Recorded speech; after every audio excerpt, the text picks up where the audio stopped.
Mutton keema masala சப்பாத்திக்கு தொட்டுக்க ஒரு தாராளமான சைட் டிஷ். ஒரு கடாயில் கடலெண்ணெய் எடுத்துக்கோங்க. எண்ணெய் காஞ்சதும் பட்டை, கிராம்பு, ஏலக்காய், சீரகம், மிளகு சேர்த்து கூடவே 2 நறுக்கின வெங்காயம் சேர்த்து உப்போட நல்லா கோல்டன் ப்ரௌன் ஆகிற வரைக்கும் ஃப்ரை பண்ணிக்கோங்க.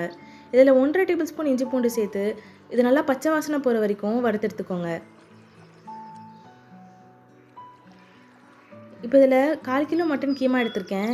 இதை சேர்த்து லைட்டாக தண்ணி விடுற வரைக்கும் குக் பண்ணிக்கோங்க. கொஞ்சமாக தண்ணி விட்டதும் இதில் மற்ற மசாலா எல்லாம் சேர்த்து இதை நல்லா பரட்டி விட்டுக்கோங்க. இப்போ இதில் 2 அரைச்ச தக்காளியை சேர்த்து கூடவே தேவையான அளவு தண்ணி சேர்த்து மூடி போட்டு 20லேருந்து 30 நிமிஷம் வரைக்கும் வேக விட்டு எடுத்துக்கோங்க. இப்போ இதில் கருவேப்பிலை, கட் பண்ண பச்சை மிளகாய், கொத்தமல்லி சேர்த்து ஒரு பெரட்டி இறக்குனீங்கன்னா சூப்பரான கீமா மசாலா ரெடி. நல்லா சுட சுட சப்பாத்தியோட இதை வச்சு சாப்பிட்டு பாருங்கள், சும்மா தரமாக இருக்கும்.